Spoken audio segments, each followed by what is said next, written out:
How's it going, guys? Haven't been up here in a couple weeks, so I'm kind of catching up. I've been real swamped with schoolwork and other things that have just kind of sapped all my time. I apologize for that, but this week I kind of want to take the time to do a kind of just a current state of the Screaming Howard's address. Um, maybe uh, review the past couple of weeks briefly, and then talk about the current standings and how everybody's faring during this part of the season where we're all starting to make our playoff push. We're 8 weeks into a 14-week regular season, so we're a little over halfway. Big things are happening, and it's time to get your team in order and get those wins down the stretch so you can represent the Screaming Howards in our annual 4-team, one-round playoff showdowns. Let's briefly look at last week, because it's all fresh in our minds. This was week 8. Just going to go over the matchups and how teams fared very briefly. Jeremy thrashed me 149-69. That was an utter beatdown. 80 points. I think that was the widest margin of victory this year for a team. Jeremy sets the league high scoring record for the year with 149. He just got production across the board. Stafford finally remembered that he could be an elite fantasy option.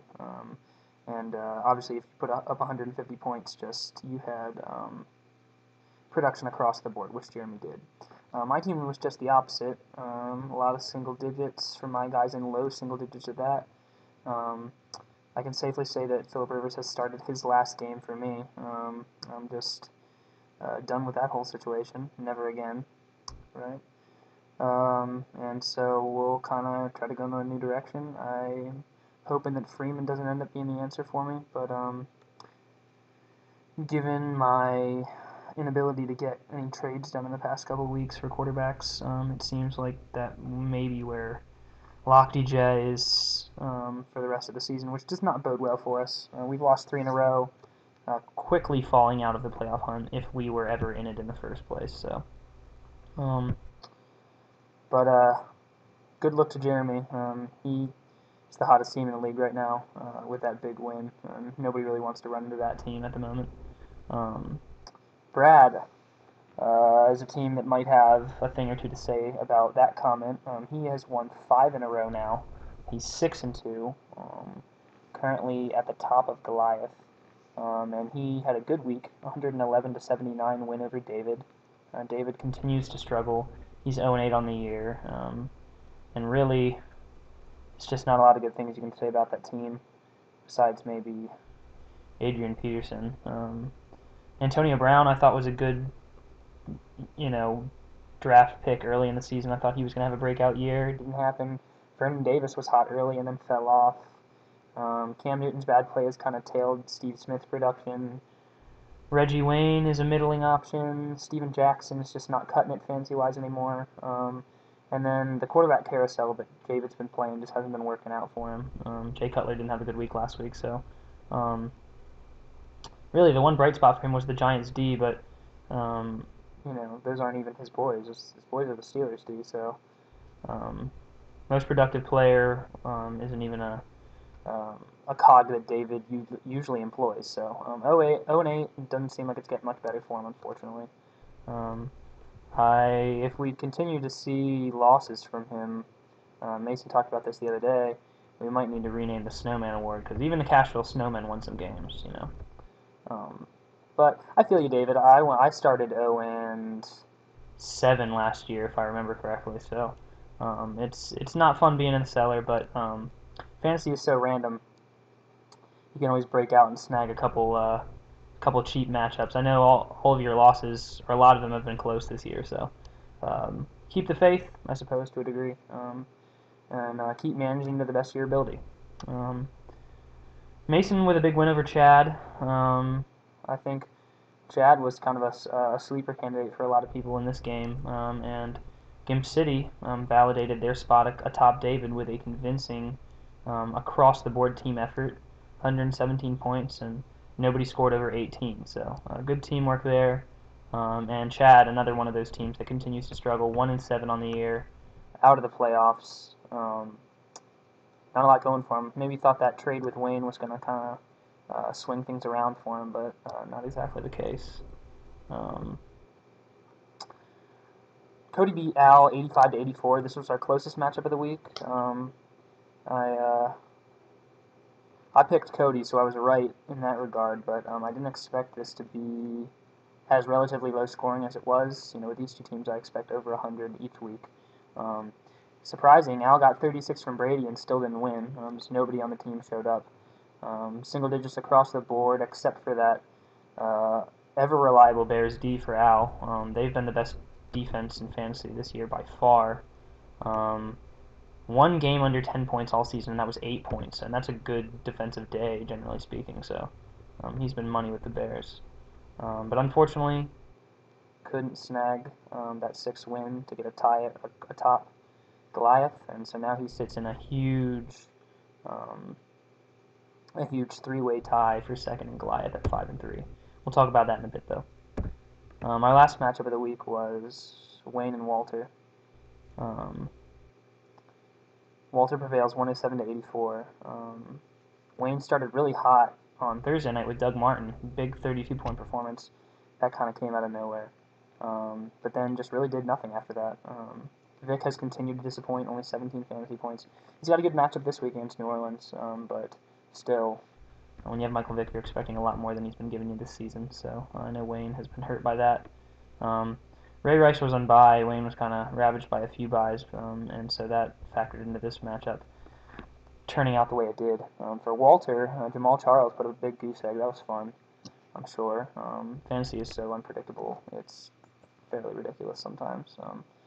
Who could have seen that dude only getting 5 carries and doing less than nothing with it? But Gronkowski's finally breaking out lately, so I know a lot of people were trying to trade Walt for Gronk early in the season, but hanging on to him has paid off, it seems. And so Gronk is far and away the best tight end in the game right now, and will continue to be so down the stretch, I would assume.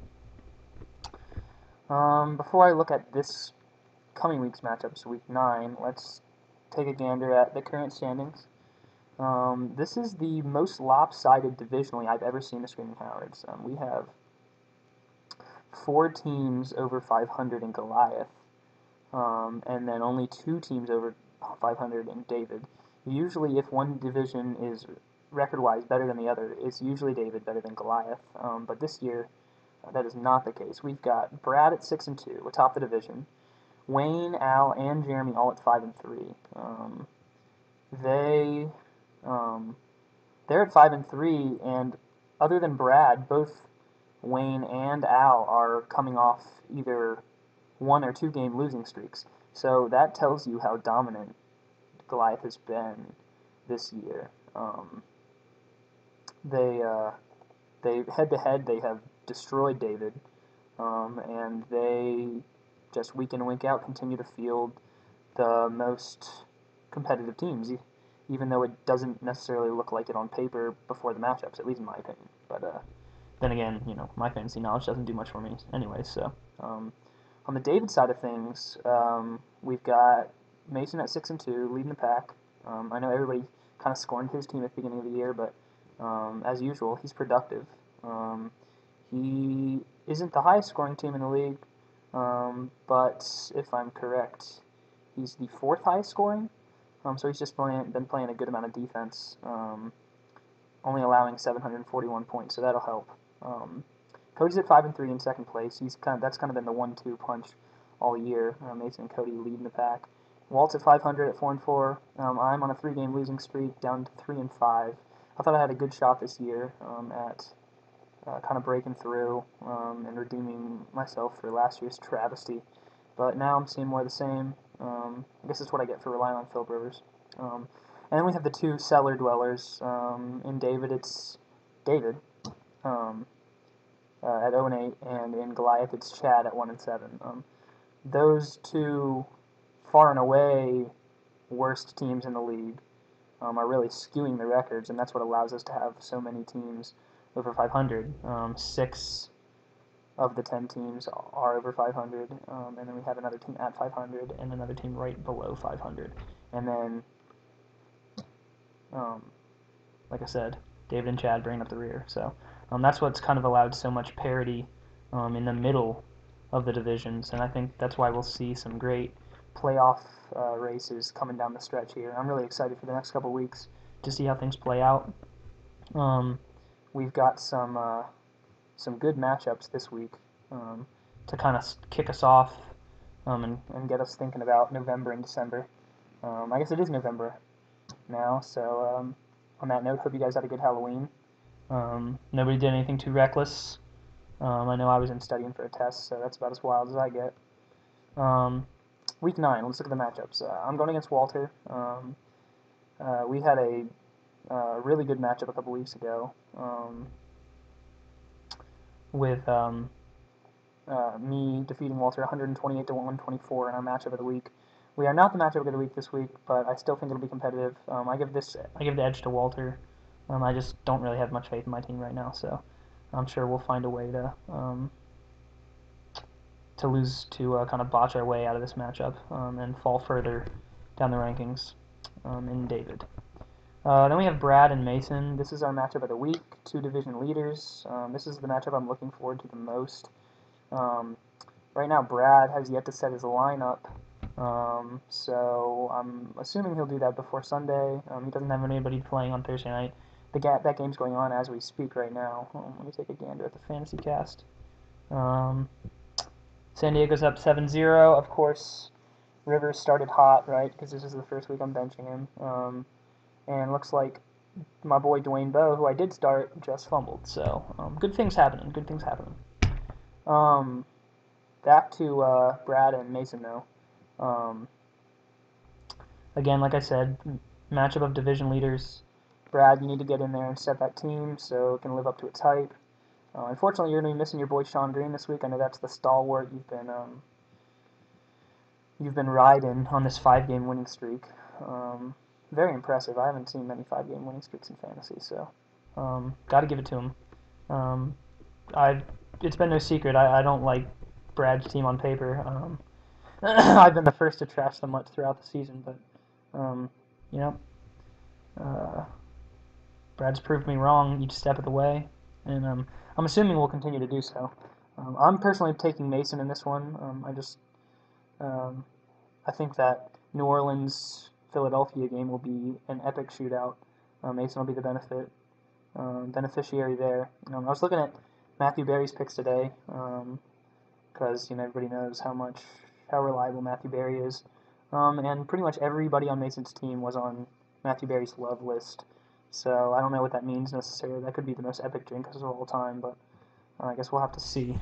We got David and Cody. Every week I look at David's team and I think it should be better than 0-8, but got to stick with trends here. So I say Cody takes it. He furthers his cause in pushing himself up the David ladder by beating David, ironically enough. His receivers are very good. And Owen Daniels has been a stud this year, so he's questionable right now, but I'm assuming he'll get out there and play. And Matt Ryan has just been, maybe not so much recently, but he's been elite this year, and Cody's been riding him to success. I don't see why that should change now. Battle of the Smith family, Wayne versus Chad. Always gotta like these. I'm taking Wayne. When I first looked at this matchup, I was a little put off. I was like, why does Wayne's team look so crappy? And then I realized he was hiding Ray Rice down in the flex spot, and I missed him the first time. So, that name, Ray Rice, in your lineup makes it kind of pop more than it would usually. Doug Martin and Ryan Matthews aren't 2 running backs to really brag about in your lineup, but Ray Rice changes the complexion of this matchup entirely. Against Cleveland, I think he'll have a good game. Why wouldn't he? Matchup of the 2 best running backs, I think, in the game, Aaron Foster and Ray Rice. This will be interesting.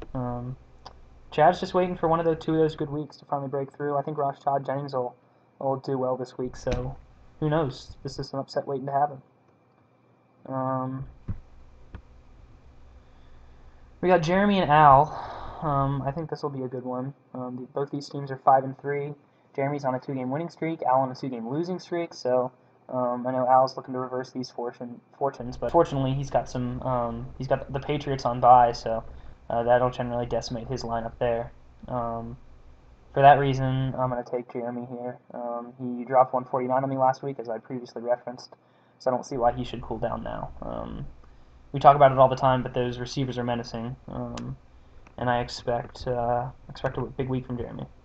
I think we talked about everything. Talked about Brad's game, talked about David's game, talked about Wayne, my game. All right, yeah, that's all the matchups for this week. So I just put my picks on the board. I snuck it in right before the Thursday night matchup.